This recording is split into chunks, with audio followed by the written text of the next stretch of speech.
Well, good evening. My name is Nicole Pasquarelli O'Brien, and I'm the Director of Pastoral Operations here at St. Cecilia Parish.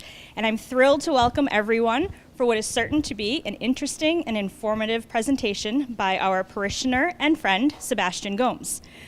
We are pleased to have people here with us in person and also many remote members of our community participating on our parish YouTube channel. Thank you all for joining us. A quick announcement before we begin. For those of you that are in person, if you have a question for Sebastian, please take a moment to write it down on one of the index cards provided and raise your hand, and Scott will collect them. For those of you who are joining us online, please add your question to the chat, and we will do our best to get to as many questions as we can during our Q&A. Tonight, we are honored to welcome Sebastian Gomes, who will be speaking about the recent Synod on Synodality, specifically what happened at the Synod and what it means for us. Sebastian joined America Media in 2019 as the executive editor for audio and video. He oversaw the production of America's award-winning podcast series, Plague, The Untold Story of AIDS in the Catholic Church. In October of 2022, America released its first feature documentary, People of God, How Catholic Parish Life is Changing in the United States, written and directed by Sebastian. St. Cecilia Parish was one of the 4 parishes featured in the documentary. In his role as executive editor, Sebastian oversees America's other podcasts, including Jesuitical, Inside the Vatican, the Gloria Pruvis podcast, and Hark, the stories behind our favorite Christmas carols. America's videos can be viewed on their YouTube channel. Last fall, Sebastian and a team from America Media traveled to Rome for the Synod on Synodality, and tonight he is here to tell us all about it. Please welcome Sebastian Gomes.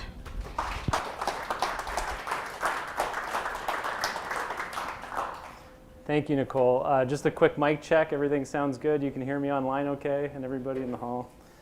Thank you all for being here. It's a pleasure, not only and a privilege, really, to be able to experience something like a Synod of Bishops in Rome, but to be able to come back and be an evangelizer of sorts of that experience for people at the grassroots level is so important. It's not often that we can say that there's something new happening in the Catholic Church. But here we are, and so it's very exciting to be living it in real time, and it's not over, right? This synod is a multi-year process. If you've followed it at all, it started in October of 2021. It will conclude with a second session in Rome at the end of October in 2024, this year. And part of that whole process has been the largest global consultation in human history. Starting at parishes like St. Cecilia, going to diocesan levels, the national levels, regional levels, and obviously the global stages. Just quick show of hands here. Did people here participate in St. Cecilia's listening sessions? And yeah, so we did some stuff here at the parish.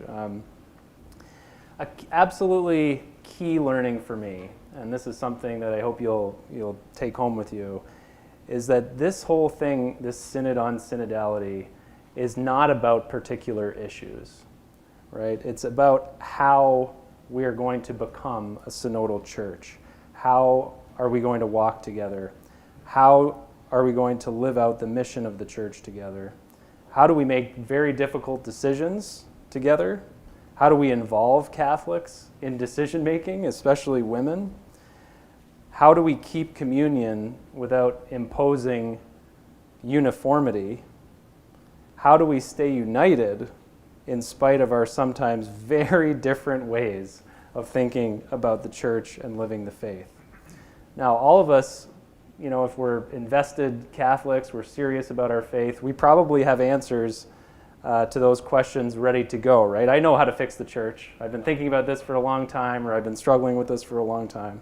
But it's essential that understanding the Synod on Synodality, Pope Francis has said no. We have to start with listening. Listening is fundamental. Learning to listen is probably the most important development of this entire synodal process so far, including the session in Rome, which we're going to talk about tonight. So I guess I would ask you that we practice a little bit of detachment tonight, detachment from our own issues, whatever those might be. Not that we can't talk about them. I'm happy to discuss them in the Q&A. But let's just leave them at the door for a minute while I'm giving my presentation and try to enter this process of listening like the Synod members did. And I can tell you from having been there and reporting on it that it really did change them. Well, most of them, but it did change them. So our plan for the evening, I'm going to give you a brief, I don't know where people are at relative to the Synod in terms of their understanding of it. And I sort of live in that world, so my head is just this like crazy, chaotic overload of Synod. So I'm going to try to give some very basics about where we're coming from with this Synod on Synodality, brief history of the modern synods as we know them, why Pope Francis felt they needed to be reformed. That's a really important thing. And then we'll talk a little bit about what happened in October 2023, what's new about it, and then what it means for us. And then, as I said, we'll do a Q&A. I am very much aware of the irony of standing up here and lecturing you about the importance of listening. But maybe me recognizing that is already a little sign of progress. But in any case, my plan is to speak for maybe about 30 minutes or so. It's not too bad, right? About half the length of Father John's homilies. But I'm hoping that we'll spend most of the time with the Q&A. So please feel free to share your thoughts online or folks here to write down your questions. I don't have all the answers. I mentioned before this is happening and developing in real time. Nobody has the answers of what's going to come out of this, but the conversation is very, very important, as you'll see. All right. Okay, quick history. So modern synods were established by Pope Paul VI after the Second Vatican Council in 1965. This is a picture of that council that happened in St. Peter's Basilica, 1962 to 1965. He established it at the request of those bishops who are sitting there, or standing there, I guess. The experience of the council, right, was so rich and positive. It was in many ways the first time that bishops from different parts of the world had been together, had been exposed to experiences, pastoral challenges of other bishops in parts of the world that they knew nothing about. And that changed them. So Paul VI establishes this body, this synod of bishops to kind of carry on that spirit. And it was always a consultative body rather than a deliberative body. In other words, it was a way for the Pope to kind of tap into the pastoral realities around the world through the bishops, and not for the bishops to come together and declare to the Pope what they were doing, right? It was always in service of the ministry of the Bishop of Rome. There have been one thing about Paul VI when he established it. In the document that he wrote, he said something very important. He said, like all human institutions, the Synod of Bishops can be improved over time. In other words, it's a tool, it's a mechanism, but it can be reformed. It's open to being reformed. And I'm going to come back to that when I talk about Francis a little bit.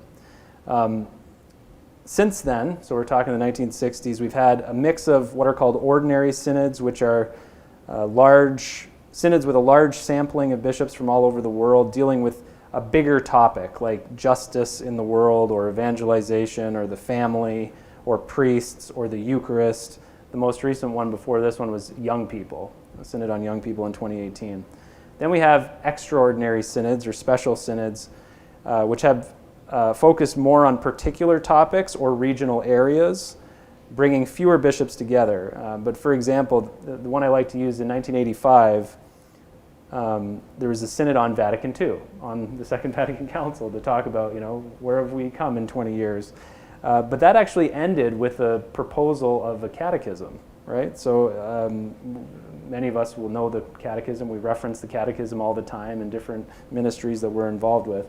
But that was a concrete kind of proposal that came out of that extraordinary synod and now something that we have in the church. This synod on synodality is the 16th ordinary synod, so it's one of those bigger ones and the 30th overall. Oops, I'm missing my slides here. Anyway, here's a picture of John Paul at one of the synods, Pope John Paul at one of the synods. All right, so I want to talk about Pope Francis reforming the synod. So we're almost 11 years now, coming up on Francis's 11th anniversary. And I don't know if you remember this, but it's common that he just did another big interview. He's doing interviews all the time, but there was a time when this was like totally groundbreaking, that the Pope was doing interviews and just kind of telling us what he thought about a lot of different things. And the Jesuit magazines around the world, of which America, which I work for, is a part of, they co-published the first big interview with Pope Francis back in September of 2013 called A Big Heart Open to God. And in that interview, he was asked about his experience of church government. And he said, when I was Archbishop, he's in Buenos Aires in Argentina, I had a meeting with the 6 auxiliary bishops every 2 weeks and several times a year with the Council of Priests. They would ask questions and we opened the floor for discussion. This greatly helped me to make the best decisions.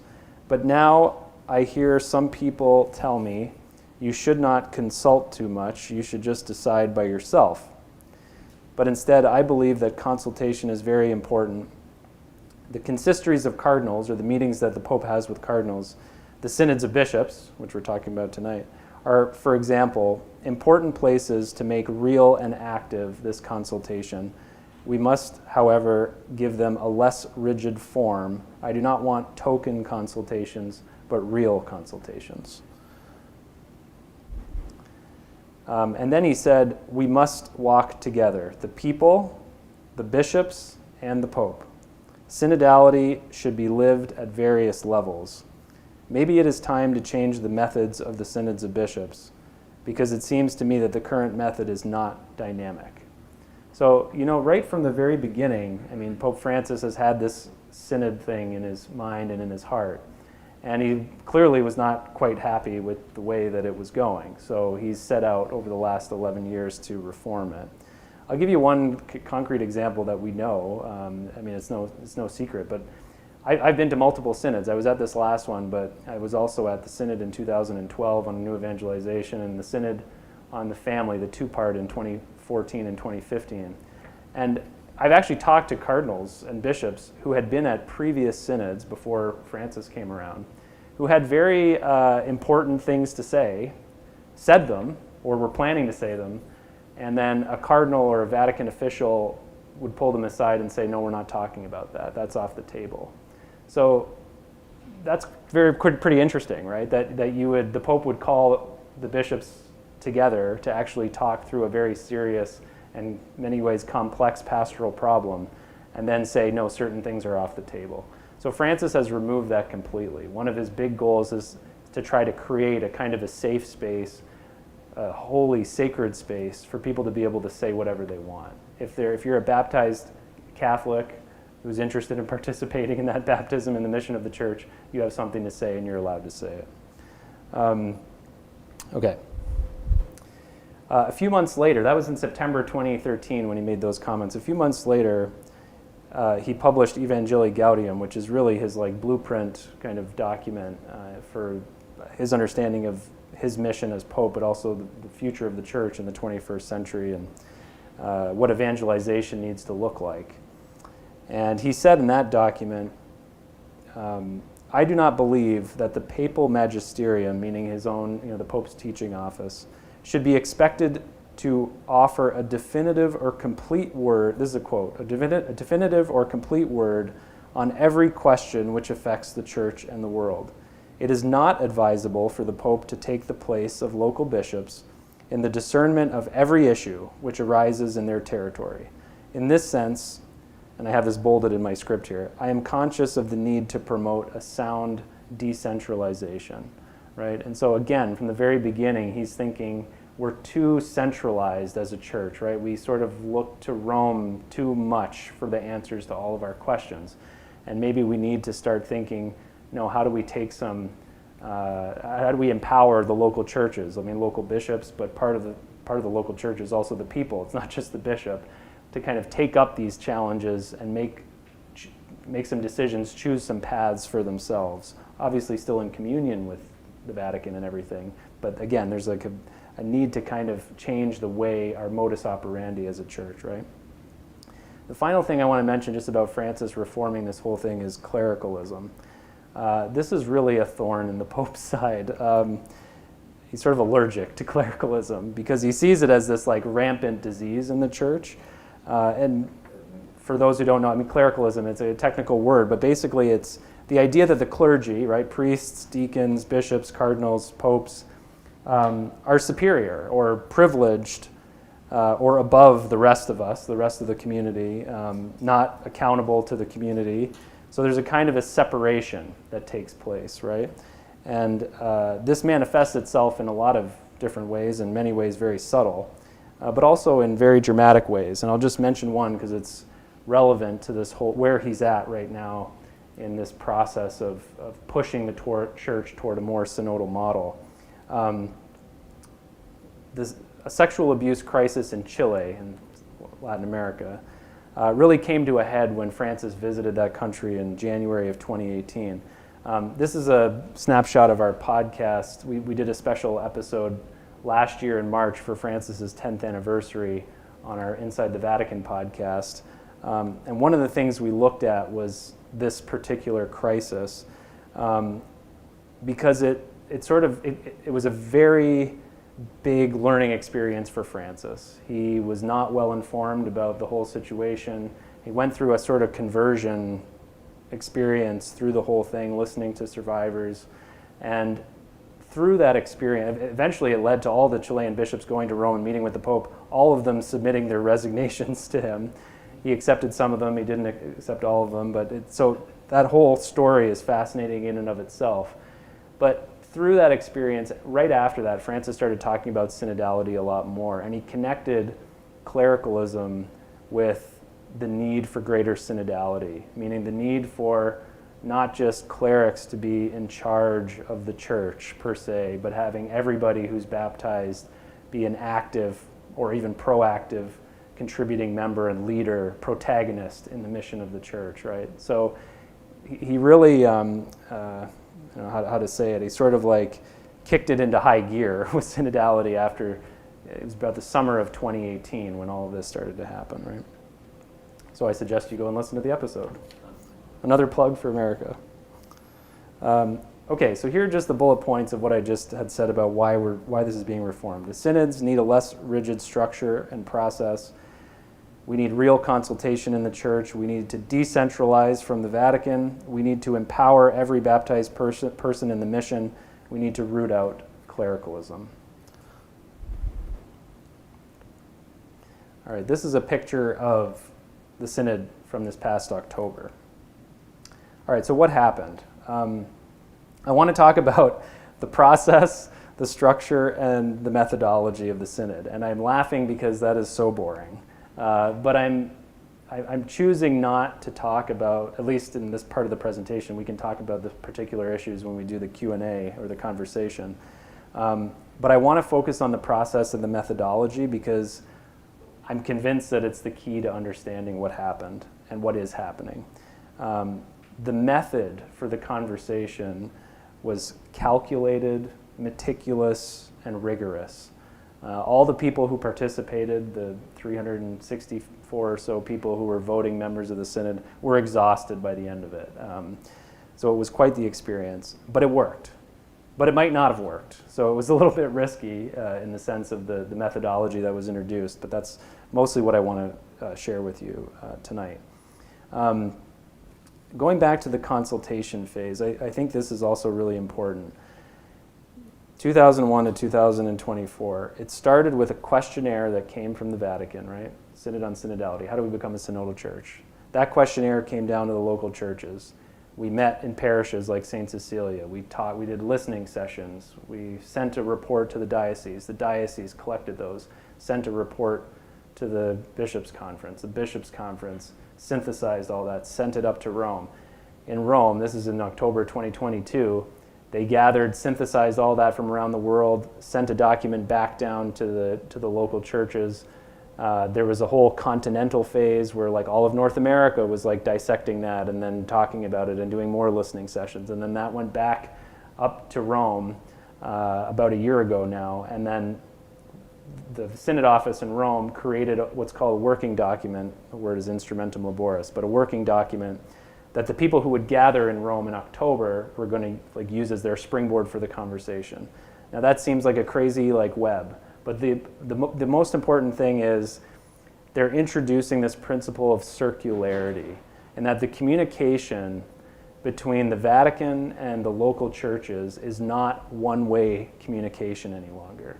There is a dialogue there. So if you look at it over the course of the 3-year window, it goes down, it goes up, it goes down, it goes up, or it goes in a circle, right? From the top round down to the bottom, back up to the top round. So that is like a new way of consulting that I think is like a key part of what it means to be a synodal church. And my guess is that that's going to continue. So that's really important about the phases of the whole thing. The other thing actually quickly to note is that it means there's great representation for us, because the document that the Synod members were discussing was filled with all of the big takeaways that we had sent there, right? That we as a parish had sent to the diocese, had sent to the conference, had sent to the Vatican.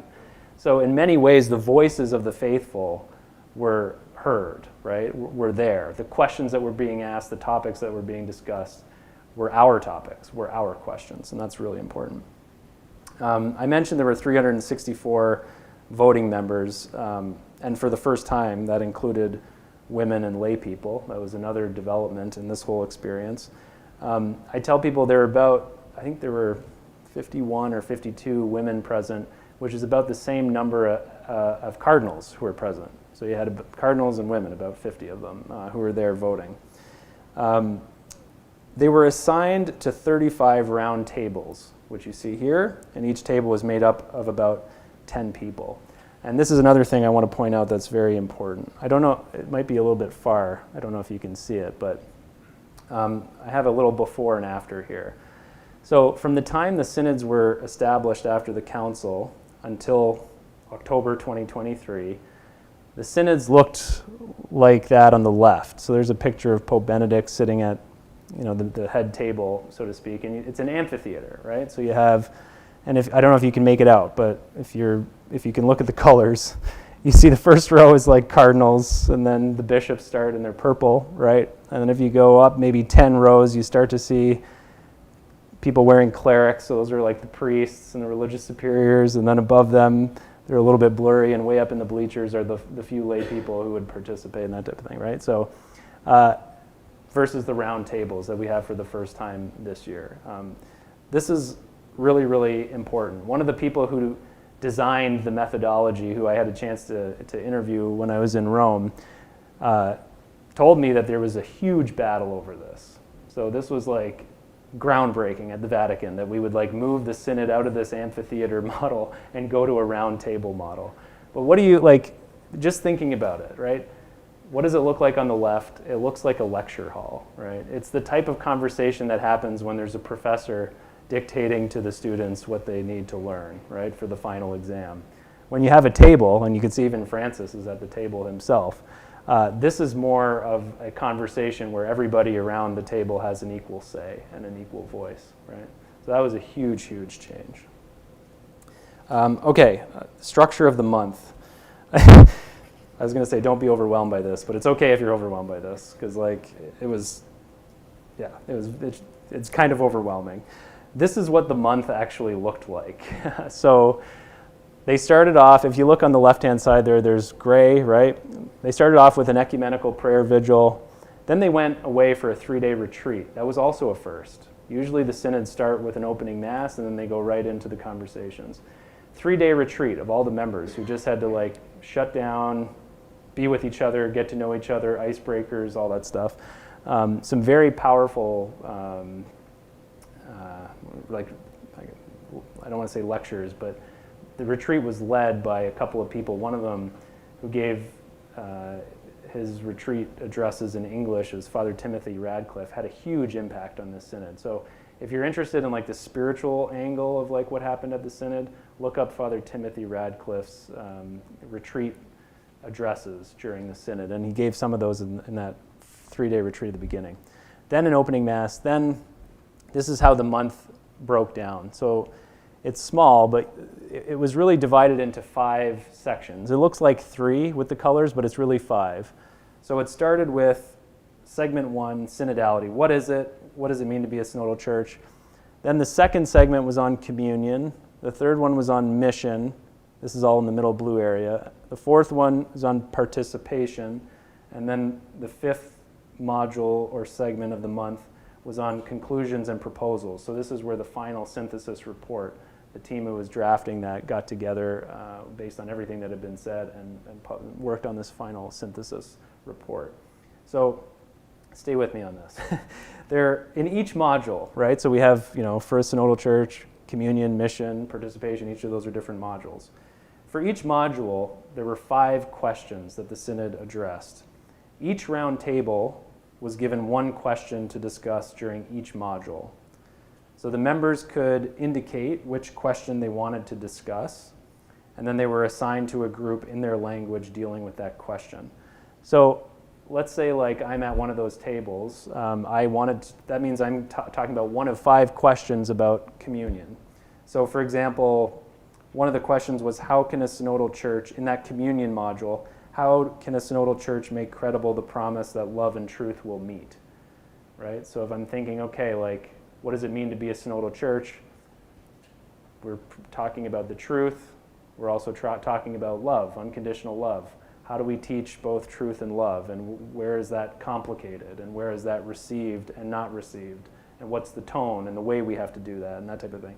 If that's what I want to talk about, that's one of the 5 questions within communion that I'm assigned to. So there were a number of tables that were talking about each of those 5 questions in each of those modules. So if you're sitting around a table, there's 10 of you. At the end of your conversation, at the end of the module, you had to write a report. One person was assigned to be the reporter. And in the report, it had to include convergences, where there was convergence of opinion on the topic, divergences, where there was difference of opinion, questions, and some concrete proposals for the rest of the group, right? And it's really important to understand that the small tables were not seeking consensus, right? The whole thing was about just naming everything. So that's why divergences are allowed. In fact, it was encouraged. Where are there things that you can't find consensus on? Name those things and submit it for the final report. Also, everyone had to feel represented. So everybody at the group got to vote on that paper at the end of the module before it was submitted, so that everybody felt, yes, this is an authentic and accurate document about our conversation. Then after each of these modules, the tables were shuffled based on the next topic and the next set of questions. And again, each member had the chance to mention or submit what question they wanted to talk about. It was interesting. One of the leaders of the synod at the beginning of the second module, so I guess talking about communion, going from a synodal church to the next module on communion, they said, it's interesting because now we've had all these conversations and it's been interesting and it's been challenging, and you have this perception of another person who is sitting across from you with maybe a very different opinion, and now we have to kind of reset and start from scratch, but you still have that experience. So how do you take that with you? How do you make sure that you're not blinded by that, or you're not hanging on to that, but you can kind of move freely into another question? It was just an interesting dynamic. Okay. So that's the structure.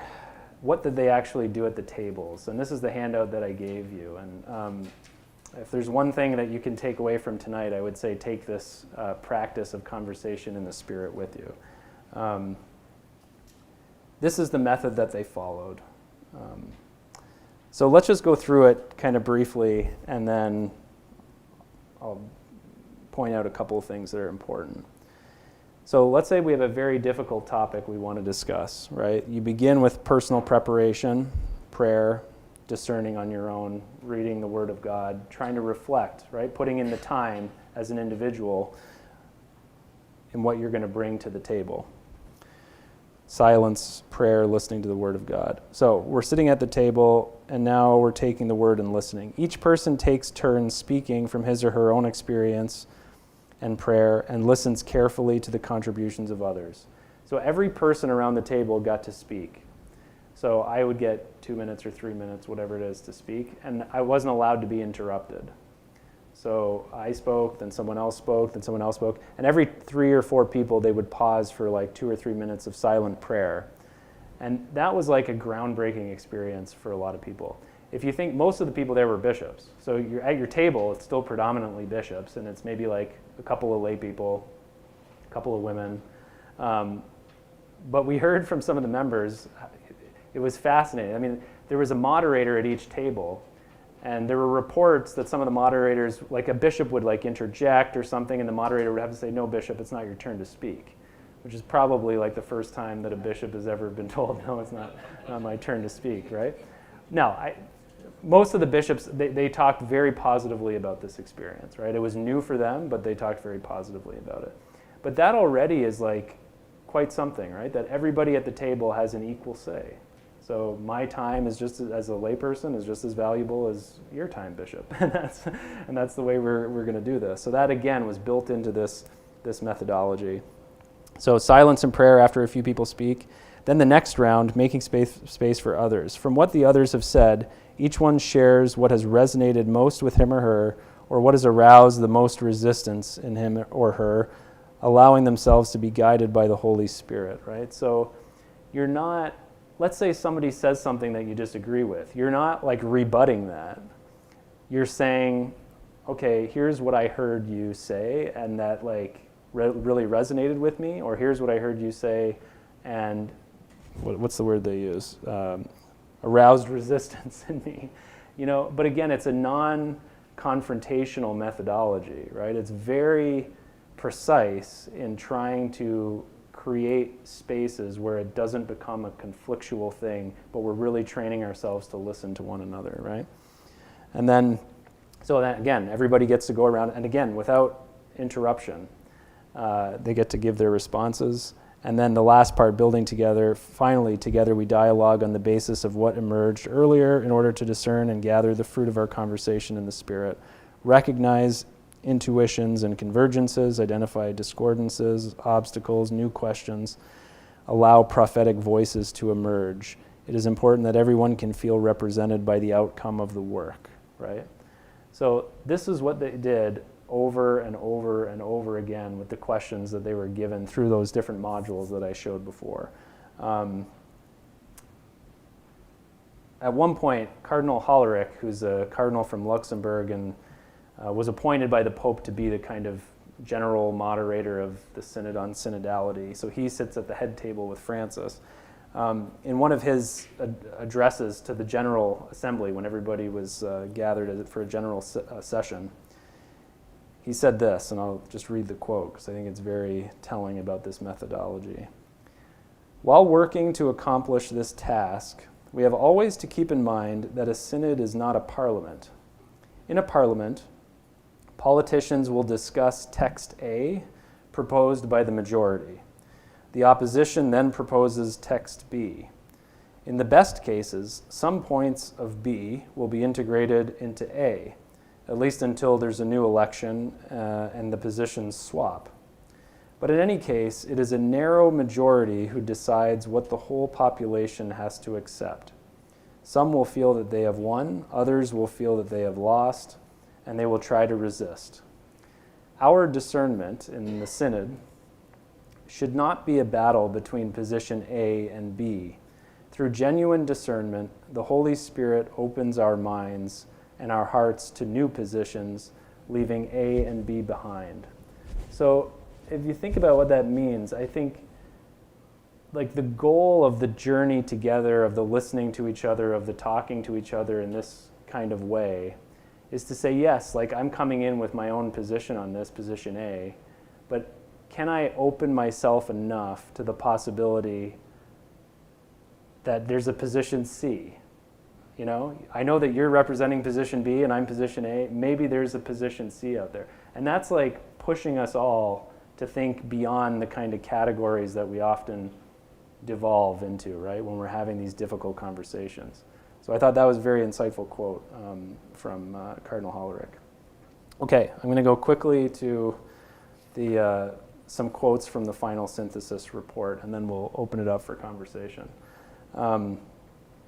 So we were all outside the Synod, And obviously everybody wanted to know, like, what's the results, right? Like, what are you talking about? What did you decide? What's the conclusion? And the report that they produced has a lot more questions and proposals than it does answers. But that was to be expected in some ways, right? Because we always knew this was going to be a two-part synod.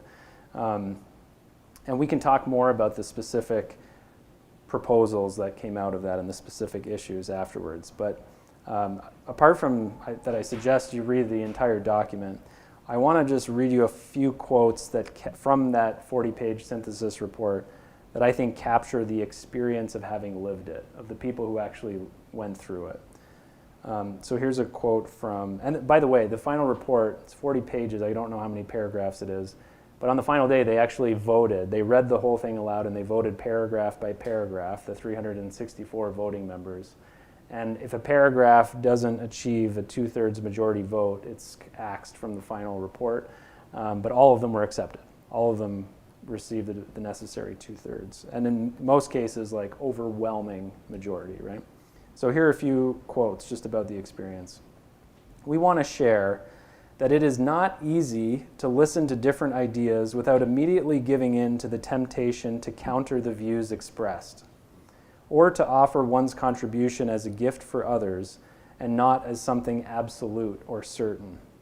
However, the Lord's grace has led us to achieve this despite our limitations, and this has been for us a true experience of synodality. By having practiced it, we understand it better and have grasped its value. So that was approved 341 to 1. Next quote. It is proposed that the churches, meaning like us, the local churches, should experiment with and adapt this conversation in the Spirit method and other forms of discernment in ways that they may consider appropriate. In other words, take this and run with it. Another quote, the experience of this conversation in the Spirit was enriching for all who took part. Our style of communication, privileging freedom in expressing one's views and listening to each other, was greatly appreciated. It avoided us moving too quickly to a debate based on the reiteration of our own positions without listening first to the reasoning that supports the positions of others. In other words, the method creates space for you to hear what somebody who's saying something different than you believe has to say. Like you hear it in a different way because the methodology allows you to hear it in a different way. You're not expected to just respond or retort on the spot, right? That was purposely done. That paragraph was approved 335 to 11.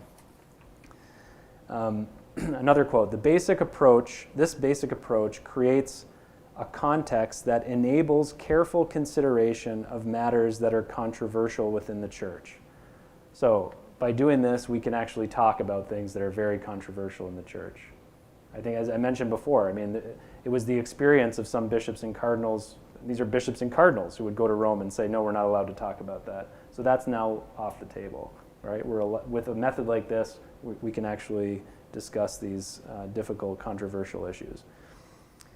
Another quote, we propose that initiatives enabling shared discernment on controversial doctrinal, pastoral, and ethical issues should be developed. This can be accomplished through in-depth discussions among experts with diverse skills and backgrounds in an institutional setting that protects confidentiality and promotes frank discussion. When appropriate, it should also involve directly the people affected by the matters under consideration. In other words, go forth and have these difficult conversations, but involve the people who they affect the most and bring them into the conversation. Don't do it without them. And then they say this, such initiatives should be set in motion before the next session of the assembly. Now, I don't know if that's happening yet. We're already like halfway through the year almost, right, before the next one. But in other words, there's an urgency to this, right? And then the last one, during the first 2 years of the synodal journey, including this assembly, listening is the word that best expresses our experience. And that was voted on 345 to 1. So just very briefly, like, what does this mean for us? It's easy to think of a synod of bishops and say, well, that's this thing that's happening up there, over there in Rome, and it doesn't really affect my life. But I don't think you can credibly make that case anymore. And the issues are very important, and we can talk about the issues, but we can participate in a very real way in synodality, in this burgeoning synodal church, by adopting some of the methods that they adopted at the synod, right? So think about the next meeting that you have. And I'm not telling you guys Scott, how to do, Nicole, how to do your meetings here at the parish, but think about sitting down at a meeting and incorporating a method like this, where you all commit. When there's difficult conversations to be had, you all commit to this process and following through on that and giving space to the Holy Spirit to work through all of that.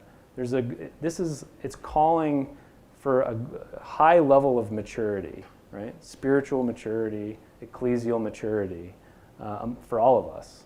And so there's work for all of us to do, but they're not doing anything over there that we can't be doing here as well. Right? So I think that's a really important thing to take away. What's the point of all of this? This is the last thing I'll say. There are very difficult things that we need to tackle in the church. I don't know if we can tackle them, honestly, using this type of method and remain united, stay in community. Who knows? I have no idea. But I think in Pope Francis's mind and in the mind of the organizers of the synod, they say, okay, we have all these different experiences of faith, cultural expressions of the faith. There's great diversity in the global Catholic Church. Maybe if we develop a way of being church that's synodal like this, we can build relationship enough so that when difficult decisions have to be made, and they will have to be made, it's not going to break us down, or it's not going to break us apart, right? I don't know if that's possible. I asked a number of the members of the synod afterwards, like, now that you've done this, like, can you find consensus on some of the hot button issues that we all want to know about? And all of them said, I don't know. We don't know. We don't know if the methodology will take us to that point, but we're believing that that's the path that we're on, right? And from the quotes I just gave you, I mean, it was clearly an experience that changed the people who were a part of it. So we know they've been changed. All the same people are coming back in October 2024 to meet again and to kind of put a bow on this. Nobody knows what will happen. But I think that's the goal. There's a trust and a belief that if somehow, trust the process, that will come out of it as a more synodal church at the end, and one that's capable of, having a place for everybody to participate actively, and one that's capable of living its mission in a much more kind of dynamic, engaged way in the world, and united, not broken. So I'll leave it at that. But thank you very much for coming and participating and asking questions. So we're going to do questions, but if you have thoughts as well, please share them.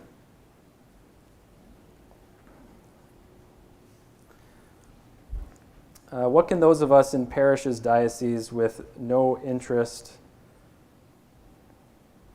/tokenism for synodality do to become part of the process? I hope I answered that just at the end, right? I mean, I think you can take this methodology and bring it to your next meeting, whether it's a Bible study or a parish council meeting or whatever. The next time you have a difficult topic to get over, to tackle, try this method. Just try it. Lifelong Catholic here. I wish there was another word besides synod, which most people had never heard of. Couldn't they call it church community dialogues? I appreciate the history and the changes Pope Francis has made. Yeah, I mean, maybe that one's a little bit above my pay grade. But the word synod means walking together. So it's like so many words in our tradition that come from Latin or Greek that mean journey. This one, in this case, synhodos, means journeying together, walking together. So if you'd like to call it walking together instead of synod, I think that's appropriate. Have you heard of any bishops or dioceses putting this methodology into practice? Very good question. No. That doesn't mean it's not happening, though, right? I mean, I don't follow what every diocese is doing. In the final document, it does say the bishops bear a special responsibility in helping this disseminate this whole thing, this whole experience. They're not alone. It's our responsibility too. The fact that you are all here in person or you're watching online means you're interested in this. It's interesting. There was a lot of conversation about what a bishop is and who a bishop is and what a bishop does in the synod. And if you read the final report, you'll get some of that. And there's some very interesting insights in the report. Like, they say a lot of bishops admitted to struggling with like feeling overwhelmed by administrative duties, feeling totally torn because they have to be a spiritual father in some sense, right, to the priests of the diocese and to the people of the diocese, but they also exercise juridical and judicial responsibilities, right? So how do you be a father and a judge at the same time? I mean, that's a thing that God can do, but like, are we asking too much of the bishops? There were admitted loneliness among the bishops. Like, all of this is in the final report. So there's a real kind of, I think a real honest opening of the bishops in this particular meeting to say, like, let's be frank about like who we are and what we're struggling with too as bishops, and maybe we need the people of God to help us kind of talk through how we can share some of those responsibilities. That's huge. I mean, there was a recommendation that ordinary people be more involved in the selection of bishops. Like, right now, that's just a thing that like happens, right? We show up tomorrow and there's a new Archbishop of Boston, right? What would it look like if representative ordinary Catholics like ourselves were involved in that process? So in one sense, I think it's easy. It's too easy to just say, all right, now we have this methodology, now we have this new way of being church. What are you doing, bishops? They're certainly a big part of it, but it's got to be all of us together. And I would say, like, it was enough of a vote of confidence in this whole new way of being church coming out of this synod that you don't need to wait for permission to do this. I think any Catholic around the world can say, I'm interested in synodality and being part of this synodal church, and I'm going to go and do something. So you're not only allowed, encouraged to do this. If you read the final report, you get that message. I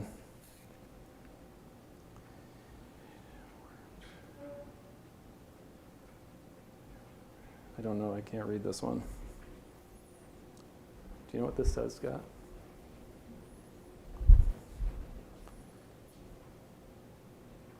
Oh, said. You said it worked, the Synod on Synodality. I said it worked, yeah. What objective measures indicate this is true? In terms of changing the exercise of power by the clergy. Yeah, really good question. It worked maybe I should have said it's working. So it's not finished, right? It's working. I say that because I really do think that the process changed the people who were there. I said that multiple times. So you can't, like, different people who were there told us you can't participate in something like this and not be changed by it. So that's just, once you have an experience, it's like you can't put toothpaste back in the tube, you know? So it's just out now, and we have to kind of adapt and live with it. There's very concrete proposals in the final report, like speaking about like clergy and the exercising of authority. One of the proposals is, and this is the only place that the document uses the word urgent in a proposal, it is urgent to include women in decision-making at the levels of the church. Okay, well, here's a proposal of the Synod that was voted on, whatever it is. I don't know the numbers, but 325 to 20, you know? Okay, so that's the global church is saying here's a concrete proposal. I said the one about being involved in selection of bishops. So, you know, that's not nothing. That's like a very significant thing to suggest and to propose. So it's good. The other big thing about the final report is that a lot of it is about formation, the importance of forming people in this synodal way of being, and that's kind of what I tried to do tonight. Like I sort of see it as my responsibility, having watched this, to be like, oh, we can all do this too, and we can form ourselves in this way of being church. There's very specific targets and proposals for assessing how clergy are learning and being formed in this whole thing. So like seminaries. The proposal is like we ask that an analysis be done of how seminarians are being trained in synodality. Okay, that's what we're going to start doing now. So those types of things are actually very concrete and insightful and honest about the real state of things. Like if you're someone who's really involved in the church and you read the final document, you're going to be like, So again, it's a kind of a confirmation that the things that the people of God around the world were sharing are being heard. To what degree is the synod process dependent on Francis? Good question. Could somebody who is of a different ecclesial mind, successor, scuttle the synods on synodality? Yeah, good question. Does anybody know John O'Malley, famous Jesuit historian, right? I was interviewing, he's dead now, God rest his soul, he was wonderful. I did an interview with him years ago. It was like after the first year of Francis's election, so it was kind of like this honeymoon period. He was doing all these amazing things, and he was Time Person of the Year. I mean, it was an incredible kind of roller coaster ride. And I asked John, can this be reversed? Like all these things, these like doors that he's opening, these windows, these things that he's talking about. And without skipping a beat, John said, anything can be reversed. And that's somebody who's coming from like a deep, deep understanding of the history of the church. So the answer is yes, it can be reversed. But John said there's now enormous momentum behind Francis and the type of church that he is kind of building, putting the foundation stones down to build. So it would be difficult, I think. But the whole thing about synodality, I think, is a means for him to kind of solidify that vision for the church even after he's gone. I use the analogy of the toothpaste being out of the tube. I mean, how can you say at one point anything is on the table and then have somebody else come along and say, now that's no longer on the table? I don't know. I don't think that will happen, but anything is possible, as John said. All right, that's what I got. Oh, are these other ones? These are new, okay. Does anybody want to say anything? I'm talking a lot. Feel free to jump in. Catholic ethicists would say there's right living and wrong living. How do you experience this, or did you experience this at the Synod? Do ethics and theology play a role? Yeah, absolutely. I don't think like there was any real questioning of like the church's moral teaching or anything at the Synod. I think it was more, how do we make sure that everybody is included? And that's not by definition a compromise of the church's teachings on what is right and what is wrong. In some of the more controversial, delicate questions that came up inside, the report would say something like, we need to find a way to articulate this in a different way. Like right now, the way we're talking about this is not working. So that's in the final document. So there are things like that, but I don't think there's any kind of compromise on the church's teaching about what is right living or what is wrong living. I didn't get that. I wonder if it is a coincidence that Fiducia Supplicans was released in between the Synod sessions.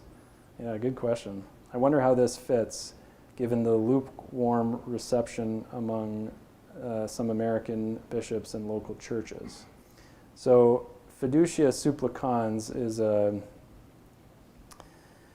declaration that was just released by the Dicastery for the Doctrine of the Faith on blessings. You probably heard about this in the news, right? So, the Dicastery for the Doctrine of the Faith, with Francis's approval, released this declaration that allows for blessings of people in irregular situations. So that would include people who are married, divorced and remarried, people who are in same-sex unions. There's a whole list, but those are the two big ones that everybody talks about. So is it interesting that this was released in between the synods? Yes and no. I think if you followed this story, the reception of this declaration has been kind of mixed. So in some parts of the world, it's like, this is great, let's implement this. In other parts of the world, it's like, nope, we're not going to implement this. And Francis has walked a kind of a delicate line in how he's kind of received those responses. But I think it's pretty consistent with the principle of decentralization that I talked about at the beginning. I think he's leaving it up to local churches in many ways to say, you know your cultural context or ecclesial context better than I do. The one thing that the dicastery, the Doctrine of the Faith, one thing it's said in the document and has reiterated is like, it's okay to say, for prudential reasons, we're not going to enact this, and here are the reasons why. It's another thing to say, what Pope Francis is teaching in this doctrine, in this document, is wrong. And so they've been clear that you cannot be a faithful Catholic and say, this document is wrong, right? So that's a really important thing. Yeah? Can I ask a follow-up on that? If the local church is unable to make a decision, how would you explain the fact that St. Francisco says the blessings of all places in the United States? Yeah, that's a good question. I don't know, but I'll stay on topic and go back to the final document of the Synod. Like, one of the other things it says in there is, how a bishop exercises his authority has to be done in a synodal way. So is the bishop just declaring something because he thinks that that's the thing that needs to be declared? Or is his teaching coming from a synodal expression of the people of God? And so until that relationship is really developed and matured, that's what it means to become a synodal church, right? Then I think we'll start to see the teaching of the bishops reflecting the faith of the people of God, and also being faithful to the tradition. That's the goal. And being faithful to Jesus. So that's probably the best I can do. But I don't know, How can we engage with people, especially Catholics, that don't want to engage with the Synod? Yeah. So I said it was the largest consultation in human history, but only about 1% of the Catholic Church participated. So one of the big challenges is bringing more people in. I think the key is that if you're passionate about bringing people in, you can't be particular about who it is. I mean, people who are marginalized historically from the church, who have been hurt by the church, those communities, I think, deserve kind of preferential treatment. But you got to bring in everybody. It's like we all do this or nobody does it. So I don't know. What do you say to those people? You say, I'm willing to listen to what you have to say. And I won't correct you, and I won't tell you my opinion or rebut your opinion. I'm just going to listen because that's what we're being called to do at this moment. Is there a prediction of this methodology will continue with future synods? Purely a prediction, but yes. I would say, I mentioned it was risky, and it could have fallen flat. I mean, it could have been like, nope, this methodology does not work. But that's not what happened. It did work, and as I said, I'm convinced that it changed the people who were there. So I presume that the people who are running the Synod office in Rome will continue it or adapt it, evolve it in some way. But this strong emphasis and insistence on listening and structure in the conversation to allow listening, allow the Holy Spirit to work, I think will continue. What were the issues and priorities? What were the issues and priorities to follow up on and prep for the returning meeting? Yeah, so there's a couple really concrete things. I'll just name a few. This is not by any means exhaustive, but the calls, there's like real concrete calls for greater participation of non-clergy in the structures of the church. And that's going to require changes to the Code of Canon Law, which is, the document that kind of, the laws of the church and how we structure ourselves, how we structure a parish, how we do this, how we do that, marriage tribunals, this type of thing. And so to get people who have not been clerics into those systems, that's going to require reform of that document. And so that's one of the things that's in the works, that canon lawyers around the world are coming together to kind of talk about that. Another really concrete one was, there was a big question of, which is not a new question, we've been talking about it now for some time, is about women deacons. And I mention it because I think of all the questions that are kind of concrete, right? Like, this is a thing that has not been allowed and might be allowed, and who knows if it's going to be allowed, that people are curious about. I mention it because I think it's one of the most mature of the particular proposals. In other words, we've had 2 commissions, Vatican commissions, discussing this, researching it over the last 8 years or so. It hasn't really gone anywhere, but it's on people's minds, and we've learned a lot about the history of women deacons and that type of thing. And this group of people said, there's debate internally with us on this issue, but we'd like to know more. And so I think for the next synod, we'd like to see the reports of those. The 2 commissions I mentioned, the final reports were never publicized, or made published. They were never published, made public. So they're asking for those final reports, and I think they want to pursue, that question about whether or not it can happen. Will something like that happen? I don't know. My guess is if it does, it will be, again, a contextual thing. So it will. The Pope will say something like, okay, there's a pastoral need for this. The people of God in this part of the world are asking for it.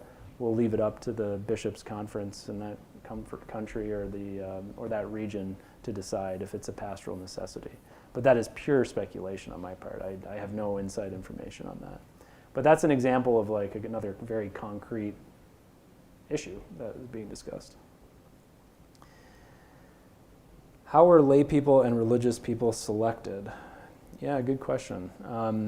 So most of them were selected because they were actively involved in their local level, at their local level. So let's say there's a parishioner at St. Cecilia who was doing a lot to kind of bring people together, was then called upon by the archdiocese to be like, well, just join us for this little committee that's going to put together all the proposals from all the different parishes, and then word comes down that we're looking for somebody to represent New England, and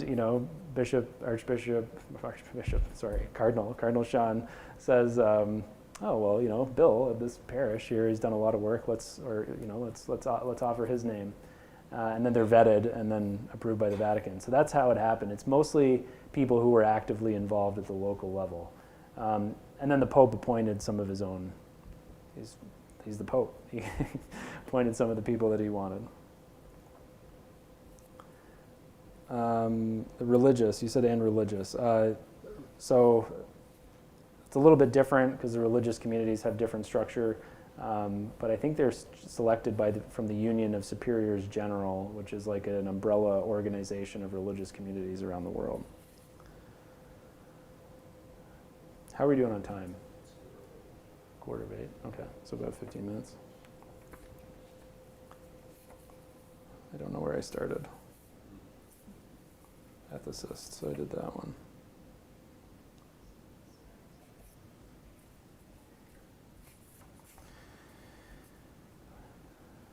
We know not every bishop is on board. Our diocese permitted to simply ignore the synodal process? Did any not participate?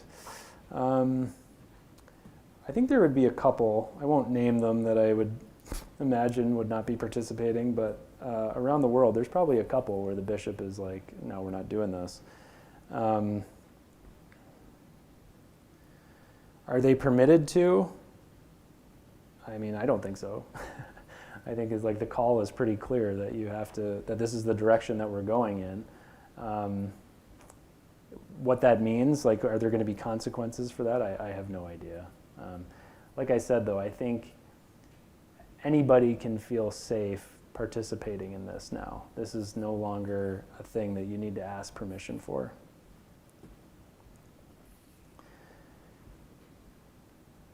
how are the women selected? Same way that I just described. Do you know what the experience of the cardinals? So I think this is, do you know like what the experience was of the cardinals to have women involved? Yeah, good question. Some were not happy. I mean, not just because of women, but also just lay people voting. So one of the big questions coming out of this synod is like, is this still a synod of bishops? Because this is the first time that non-bishops are voting. So I don't think it was a majority. I know it was not a majority, but there were a number of bishops inside who were voicing that we need to clarify this and that they were uncomfortable with the fact that just kind of like seemingly on a whim, the Pope decided that everybody can vote in one of these things. I mentioned at the beginning when Paul VI started them that they're consultative bodies, not deliberative bodies. That's crucial, right? At one of the press conferences, Cardinal Joe Tobin, who's in Newark, he was talking about this question. Someone had asked him this question. And he said, you know, the word discern can be, which is what we're doing, can be declined as follows, like thinking to your grammar school. I discern, you discern, he decides, referring to the Pope, you know? So it's still ultimately up to the Pope, right? But how the Pope exercises his ministry synodally makes a huge difference. With Lent just around the corner, is there anything related to the synod that one might do as a solo listening practice or with prayer groups of friends? That's a really good question. I don't know. I haven't thought about that at all. Does anybody have ideas based on what I've said? What would be a good Lenten practice related to the synod? I mean, anything, just as off the top of my head, anything that you can do to help yourself detach, you know, and let things go and get over your false sense of control or superiority and having the right answer to things. Those are obviously the most difficult things to overcome, but and we're all on that journey. But that's absolutely crucial. I mean, like one of the quotes that I mentioned about like, you know, how difficult it is to have a conversation and truly listening to somebody without thinking like, this is so wrong, or this is, you know, that's a really difficult thing to do. I don't know what the spiritual practice is to accomplish that, but if you can help yourself get there, I would encourage you to do so. Has anything changed in consecrating the Eucharist? No. The answer is no. We know not every bishop is on board our diocese. Oh, we already had that one. I think that's it. Thank you all for listening. Anything, final thoughts, or anybody want to say? Mark? I'm sort of curious what your experience was as a reported journalist. For example, were you allowed to be in the room where it happened with the round tables? Did you have to meet people at a Starbucks in Rome to get them to get involved? You mentioned press conferences. What was your reporting process? Yeah, good question. It was very difficult. Right at the beginning, Francis gave a public address when they all sat down for their first session. And he basically said, I'd like everybody to take a fast from the media. So maybe that's a Lenten practice. You could take a fast from the media. But I think, so it was very difficult for us because suddenly, you know, we had gone there anticipating, you know, we'll talk to people who are inside about what their experience is and what's being discussed and that type of thing.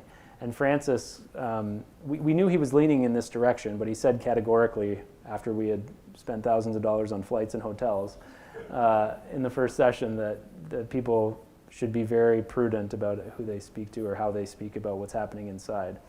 But after like being frustrated by that initially, I can see why he did it, because we're not used to having brutally honest conversations as a community of faith.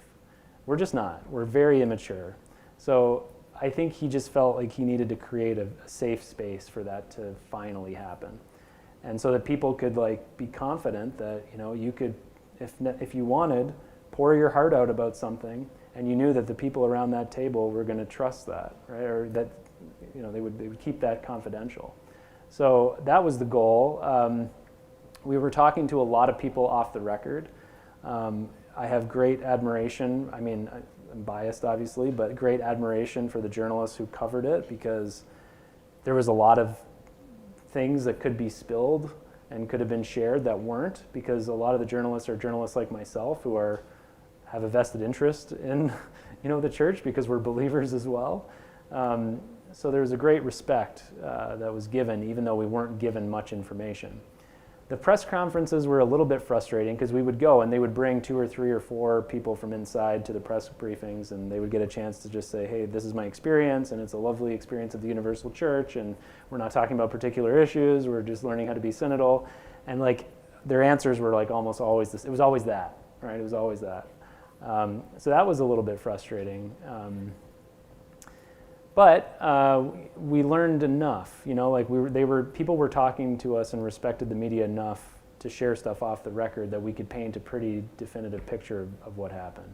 And in the evenings, I went with my team to a lovely Italian restaurant and had a bottle of wine and ate delicious food. Yes. Oh, sorry. Go ahead. Yeah. Are there any, were there directives or expectations about the next synod? I mean, is it supposed to be for 3 proposals, a rehash of a similar thing? Yeah, so there are many proposals in the final document. Some of them are like, we need to reform canon law. Well, you and I are not really going to be doing that. So things like that are at the Vatican level. There's now commissions being formed who will actually tackle some of those bigger proposals. They'll talk about them when they go back to Rome in October. Yeah, for sure. In the meantime, here, there has been a document issued from the Synod office to say, here's what you and I, the people of God, can do in this interim period. And the U.S. Bishops' Conference has issued a 1-page guideline for what to do at your parish, and it's actually very good. I mean, it's very concrete, it's very precise, it's only a couple of questions, so it's not like this overwhelming thing that you can't really wrap your head around. So it's on the USCCB website, but we could share it with the parish too. But it's on the website of the U.S. Bishops' Conference, USCCB. But I could track it down and share it with you, Scott, and you could share it with the community. Yeah, but it's worth looking at. So if you want to take this experience or whatever and bring it to your parish, that's a good place to go. Yes? Yeah, I hope you'll forgive me, but I wanted to try to ask you to speak to this as a parishioner. Sure. And if you feel any call or any inclination or ideas about how we could bring it home to this parish. And maybe Yeah. that's something for us all to Yeah. look at and not to try to give an answer here, but you might. Yeah, I mean, I'm pretty confident in the things I shared tonight, so you can take that for what it's worth. We all have we all have to do this personal work in order to get there. So I think it starts with each of us saying, am I going to choose, now that I kind of know what synodality is, am I going to choose to be a synodal Catholic? And so in the way, like I said, in the meetings that we're at, the way that we're talking to fellow parishioners, in many ways it kind of starts with us as individuals. I haven't talked to Father John yet about things we could do, but I'm open to that. It's not a huge amount of time. There's already so much happening here that it would be there's just logistical challenges with saying it's, the Vatican tells you to do something. It's yeah, because we have nothing else to do, but I think we should keep here we are. We're doing something, right? We're talking about it here. So keeping the conversation going, keeping the fire lit is the most important thing. But if you want to do something and you want to brainstorm about it, I'm happy to participate. Yes, Mark. Let me go here, Mark, and then I'll come back to you. Please. Thanks. I have a question just about maybe if the Synod is fragile. I've been reading a lot about Pope Francis's health, sometimes in America, and I'm curious if you have a perspective on if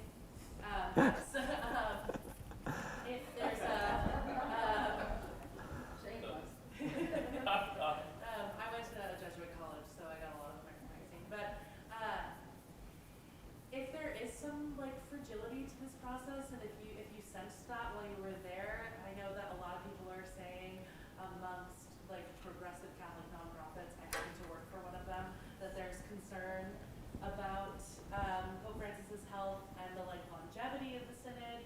So I don't know if you could speak to that or if you have a perspective on that.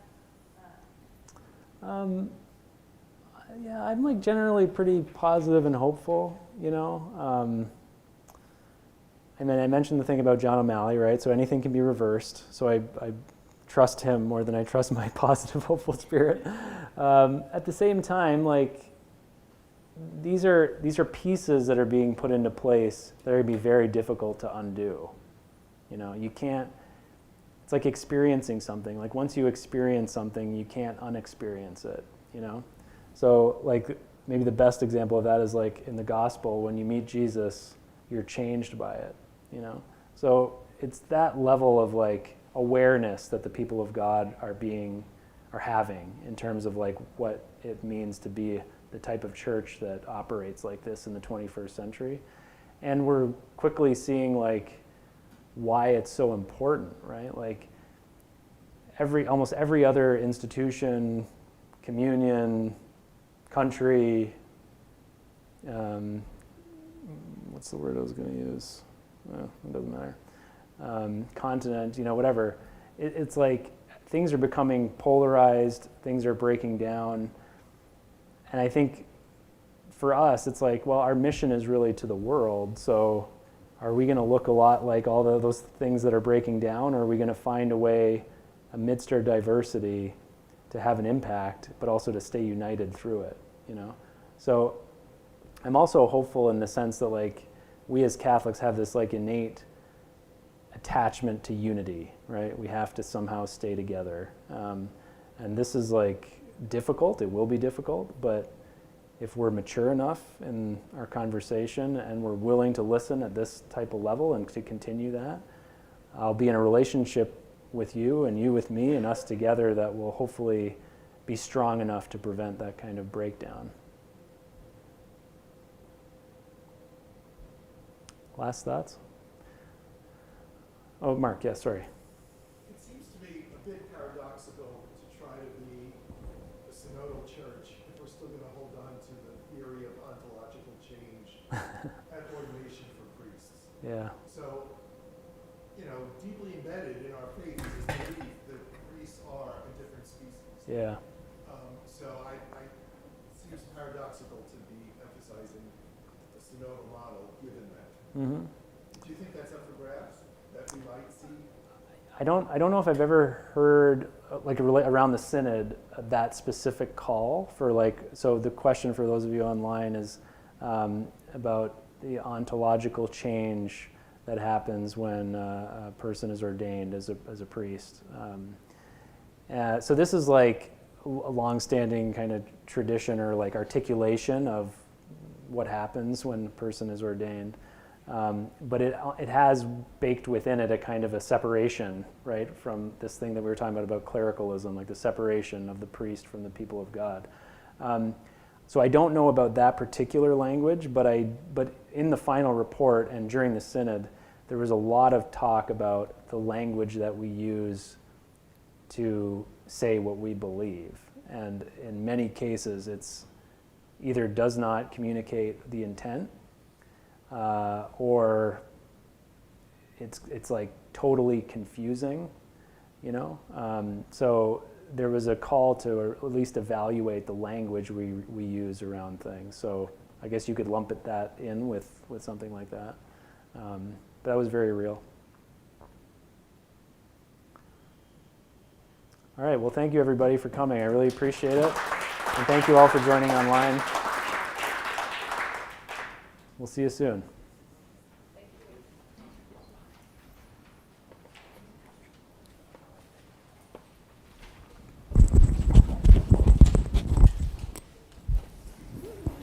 Thank you.